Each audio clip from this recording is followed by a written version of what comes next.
Bonjour et bienvenue au Café de la Bourse. Ici, on vous prouve qu'on peut parler de finances sérieusement, mais simplement. Et aujourd'hui, nous allons nous pencher sur le crédit immobilier. À l'heure où l'on connaît des taux d'emprunt historiquement bas, la période est très bonne pour les acquéreurs.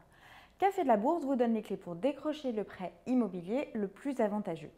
D'abord, préparez votre dossier de prêt avec soin. Pour avoir un dossier de financement solide, il faut un apport personnel d'au moins 15 à 20% du prix du bien immobilier qu'on veut acquérir. Financer plus de 20% du montant de l'acquisition avec des fonds propres est un élément très apprécié par les banquiers. Pensez aussi à solder les crédits à la consommation, évitez les découverts, mettez en avant vos atouts, votre jeune âge, potentiel professionnel, votre ancienneté chez votre employeur, l'existence de revenus complémentaires ou votre capacité à épargner régulièrement. Éventuellement, garantissez à la banque qui vous accordera le prêt immobilier de domicilier vos salaires et d'ouvrir des livrets bancaires. Ensuite, faites jouer la concurrence. Déposez votre dossier auprès d'au moins 3 banques. Passez par un courtier ou un gestionnaire de patrimoine. Cette option est à privilégier car elle vous permet d'avoir plus de propositions.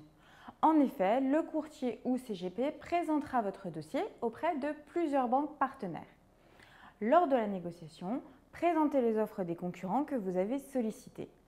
Enfin, négociez la délégation d'assurance. Depuis septembre 2010, les banques ne peuvent plus imposer leurs propres assurances aux emprunteurs qui ont la possibilité de s'assurer auprès de la compagnie d'assurance de leur choix. En effet, il ne faut pas uniquement se focaliser sur la négociation du taux d'emprunt, car une assurance à un taux élevé peut faire perdre le bénéfice d'un crédit immobilier attractif. Selon Credixia, une délégation d'assurance peut générer jusqu'à 60% d'économie sur le coût total de l'assurance de prêt. De plus, avec la loi sur la consommation dite loi Hamon, adoptée en 2014, le consommateur a le pouvoir de résilier ses contrats dès qu'il le souhaite, après 1 an de contrat. Cette faculté est ouverte aux contrats conclus à partir du 1er janvier 2015 et pour les contrats conclus antérieurs à compter de leur prochaine reconduction tacite à la date anniversaire de la signature du contrat. Cette mesure devrait permettre une meilleure fluidité du marché de l'assurance et garantir aux consommateurs la possibilité de mieux faire jouer la concurrence et de bénéficier des offres les plus performantes. Alors profitez-en!